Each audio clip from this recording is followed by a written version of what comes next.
প্রিয় শিক্ষার্থীবৃন্দ, সবাইকে শুভেচ্ছা। আজকে আরেকটি ক্লাস নিয়ে হাজির হয়েছি। আমি মিজানুর রহমান, সহকারী শিক্ষক গণিত, মাসুদ চৌধুরী উচ্চ বিদ্যালয় কলেজ, রানীগঞ্জ, সোনারঘাট। আমরা আজকে যে বিষয়টা নিয়ে আলোচনা করব, অর্থাৎ যে ক্লাসের বিষয় নিয়ে আলোচনা করব, দশম শ্রেণীর উচ্চতর গণিতের অধ্যায় হচ্ছে 8-3 ত্রিকোণমিতি। আমরা আজকে ত্রিকোণমিতি নিয়ে আলোচনা করতে যাচ্ছি। তো কি আলোচনা করব? বিভিন্ন কোণের ত্রিকোণমিতিক অনুপাত নির্ণয়। আমরা আজকে দেখব যে বিভিন্ন কোণের ত্রিকোণমিতিক অনুপাত কিভাবে নির্ণয় করা যায়। তো প্রিয় শিক্ষার্থীবৃন্দ, এই ত্রিকোণমিতিক অনুপাত নির্ণয় করার আগে আমাদেরকে আরেকটা বিষয় ভালো করে জানতে হবে, সেটা হচ্ছে চতুর্ভাগ। একটা বৃত্তকে যদি 4 ভাগ করি, হয়ে গেল চতুর্ভাগ। এই 4 ভাগের আমরা এই যে রেখাটা, অর্থাৎ ভূমি সমান্তরাল রেখা থেকে ঘড়ির কাঁটার বিপরীত দিকে অ্যান্টি ক্লকওয়াইজ প্রথম যে কোণটা পাবো তাকে বলা হয় প্রথম চতুর্ভাগ বা ফার্স্ট কোয়াড্র্যান্ট বলা হয়। তারপরে সেকেন্ড কোয়াড্র্যান্ট, থার্ড কোয়াড্র্যান্ট এবং ফোর্থ কোয়াড্র্যান্ট। তো আমরা জানলাম যে চতুর্ভাগ কিভাবে হয়। যে ফার্স্ট কোয়াড্র্যান্ট হবে ভূমি সমান্তরাল রেখা থেকে ঘড়ির কাঁটার বিপরীত দিকে প্রথমটা, তারপরে সেকেন্ড, তারপরে থার্ড, তারপরে ফোর্থ। এই 4টি কোয়াড্র্যান্টে বা চতুর্ভাগে ত্রিকোণমিতিক অনুপাত সমূহের অবস্থাটা কেমন, এই বিষয়গুলো আমরা জানব। প্রথম চতুর্ভাগের ক্ষেত্রে যদি আমরা বলি, আমরা সাধারণত জানি ত্রিকোণমিতিক অনুপাত হচ্ছে 6টি, যাদেরকে আমরা সাইন, কস, ট্যান, কট, সেক এবং কোসেক দ্বারা প্রকাশ করি। এই 6টি অনুপাতের মাঝে এই কোয়াড্র্যান্টগুলোতে ত্রিকোণমিতিক অনুপাতগুলোর অবস্থা কেমন হবে, অর্থাৎ এদের ধনাত্মক এবং ঋণাত্মক অবস্থাটা কেমন হবে, আমরা প্রথম জানব। প্রথম চতুর্ভাগের ক্ষেত্রে যদি বলি, সকল অনুপাত পজিটিভ, সব অনুপাত পজিটিভ। প্রথম চতুর্ভাগে আমরা জানি যে ত্রিকোণমিতির সকল অনুপাত পজিটিভ হয়, অর্থাৎ সাইন, কস, ট্যান, কট, সেক, কোসেক সব অনুপাতগুলি পজিটিভ হয়। এবার আসবো আমাদের সেকেন্ড কোয়াড্র্যান্ট বা দ্বিতীয় চতুর্ভাগে। এখানে সাইন এবং কোসেক এই দুইটা অনুপাত পজিটিভ, বাকি অনুপাতগুলো নেগেটিভ হবে। অর্থাৎ সেকেন্ড কোয়াড্র্যান্টে সাইন এবং কোসেক বাদে বাকি যে সমস্ত অনুপাত থাকবে সবগুলো নেগেটিভ হবে, শুধুমাত্র পজিটিভ হবে সাইন এবং কোসেক। থার্ড কোয়াড্র্যান্টে আমরা এসে কি পাই, বা তৃতীয় চতুর্ভাগে কি পাই, সেখানে ট্যান এবং কট হচ্ছে পজিটিভ, বাকি অনুপাতগুলো হচ্ছে নেগেটিভ, অর্থাৎ সাইন নেগেটিভ, কস নেগেটিভ, সেক নেগেটিভ, কোসেক নেগেটিভ। চতুর্থ চতুর্ভাগের ক্ষেত্রে আমরা কি দেখি, সেখানে হচ্ছে কস এবং সেক এই দুইটি অনুপাত হচ্ছে পজিটিভ, বাকিগুলো হচ্ছে নেগেটিভ।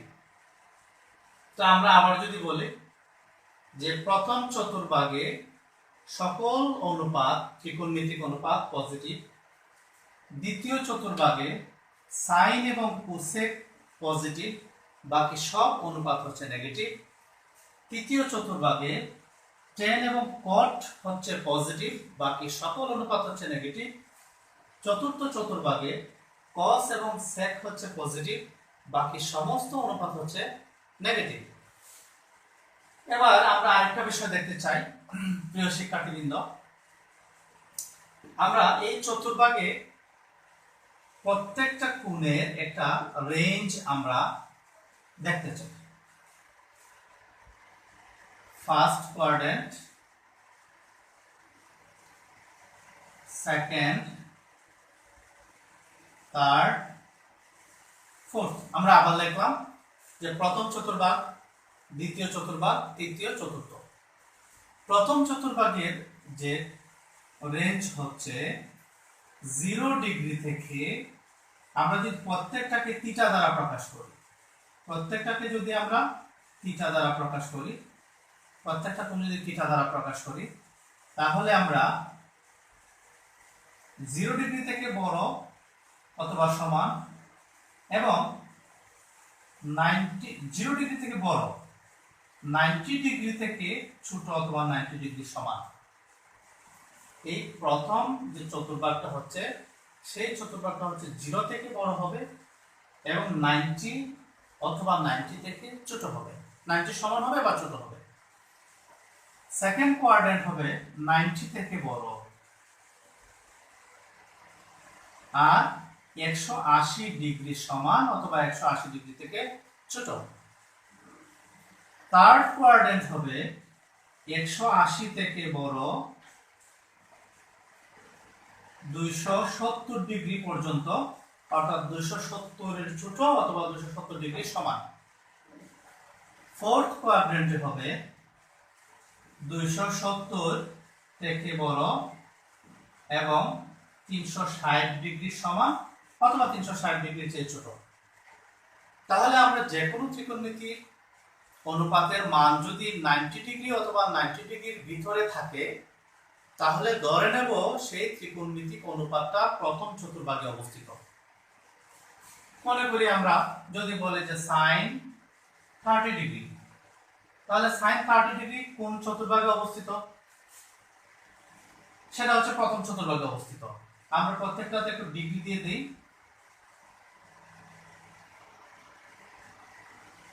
যদি বলি আমরা cos 190 ডিগ্রি, তাহলে cos 190 ডিগ্রি কোন চতুর্ভাগে অবস্থিত হবে? সেটা হবে থার্ড কোয়াড্রেন্টে, কারণ সেকেন্ড কোয়াড্রেন্টে 180 ডিগ্রি পর্যন্ত মান হলে যে কোনো ত্রিকোণমিতিক অনুপাত সেকেন্ড কোয়াড্রেন্ট বা দ্বিতীয় চতুর্ভাগে থাকবে, আর 180 ডিগ্রি চেয়ে বড় হলে সেটা এর পরের চতুর্ভাগে চলে আসবে, আই মিন এখানে তৃতীয় চতুর্ভাগে চলে আসবে।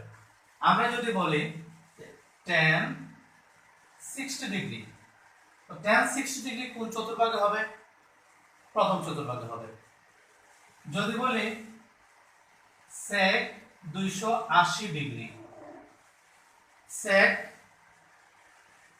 360 সেটা হবে sec 280 ডিগ্রি। sec 280 ডিগ্রি কোথায় হবে?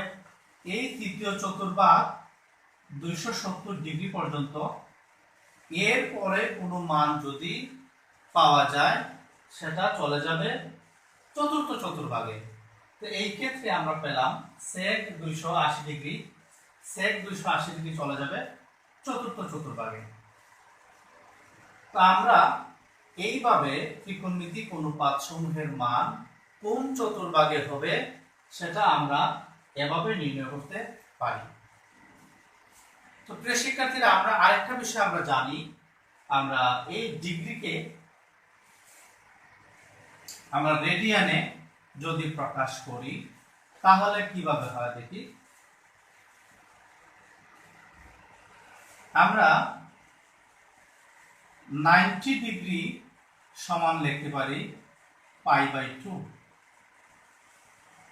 কারণ পাই ইকুয়ালস টু হচ্ছে 180 ডিগ্রি, অর্থাৎ পাই সমান হচ্ছে 180 ডিগ্রি। তো π/2 90 ডিগ্রি, 180 ডিগ্রি সমান হচ্ছে পাই, 270 ডিগ্রি,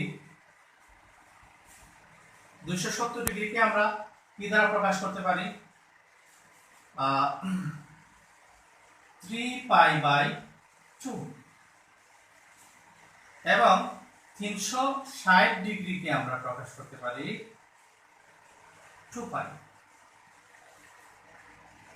এখন এই রেঞ্জগুলোকে যদি আমরা π/2 পাই, 3π/2, 2π আকারে লিখি, তাহলে প্রথম চতুর্ভাগের রেঞ্জটা আমরা কি লিখতে পারি?